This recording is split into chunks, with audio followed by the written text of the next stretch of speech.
آدمی بیٹھے تھے اور چھت کے اوپر کہیں سانپ تھا. وہ جو نیچے گرا، چونکہ سیکنڈری کی چھت ہوتی تھی، وہ چھت سے نیچے گرا ایک بندے کے اوپر.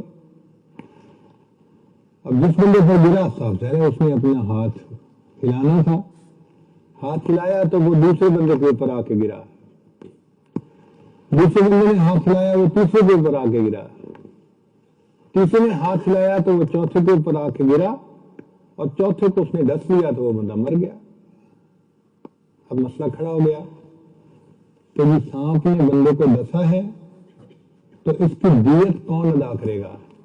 پہلا کرے گا، دوسرا کرے گا، تیسرا کرے گا، یا کوئی بھی نہیں کرے گا، یا چار یا تینوں کریں گے؟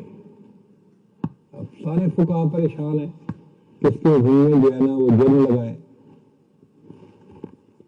سمجھ میں نہیں بات آتی تھی.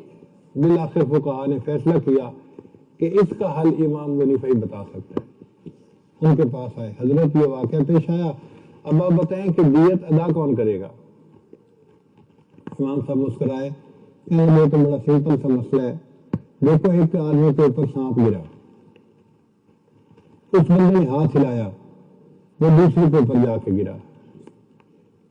پھر جب دوسرے پر گرا تو اس نے ہاتھ ہلایا تو وہ تیسرے کے اوپر جا کر گیا. تو پہلا بندہ تو کلیئر ہو گیا نا کہ پہلے کا عمل صرف اتنا تھا کہ اس کے حرکت سے سانپ دوسرے پر گرا تھا. جب دوسرے کو اس نے نہیں ڈسا تو پہلے تو بری ہو گیا نا. تو دوسرے نے تیسرے پہ گرایا، اس نے تیسرے کو بھی نہیں ڈسا تو دوسرا بھی بری. پھر تیسرے نے چوتھے کو گرایا. اب تیسرے کو دیت دینی پڑے گی اگر اس نے گرتے ہی اس کو ڈسا ہے، اور اگر گرنے کے کچھ دیر بعد ڈسا ہے پھر اس کو بھی دیت نہیں دینی پڑے گی.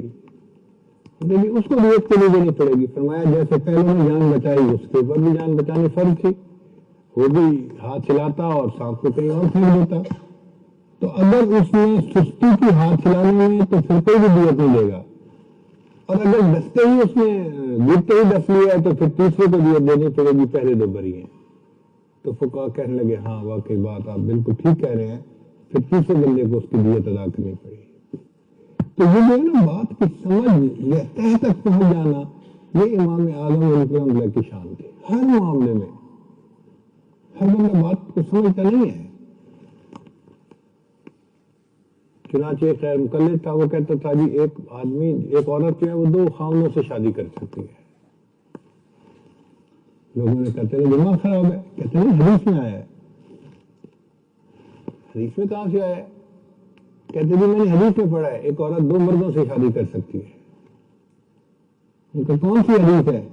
کہتے جی وہ میں نے پڑھی ہے، اس میں لکھا ہوا ہے امرأۃ لہا زوجان، کہ ایک عورت جس کے 2 خاوند تھے. اب وہ دونوں کی شادی زوجان کا معنی سمجھ رہا تھا 2 خاوند، حالانکہ ایک عورت تھی، اس کے 2 ایک باندی تھی ایک غلام تھا، اور وہ آپس میں میاں بیوی تھے، باندی اور غلام. تو ان دونوں کے لیے زوجان کا لفظ استعمال ہوا کہ امرأۃ لہا زوجان، اور اس کو وہ سمجھ رہا تھا کہ ایک عورت تھی جس کے 2 خاوند تھے. تو اس لیے جو بات کی سمجھ ہوتی ہے نا، یہ اصل چیز ہوتی ہے، اور وہ تھی امام اعظم علیہ رحمۃ اللہ کے پاس. الحمدللہ فقہ حنفی کی یہی خوبصورتی ہے کہ امام اعظم علیہ رحمۃ اللہ نے نبی علیہ السلام کی ہمیشہ منشا کو تلاش کیا اور اس کے مطابق فتویٰ دیا. اس لیے اس کا درجہ باقی تمام جو ہے وہ ائمہ سے اونچا ان کا بن جاتا ہے.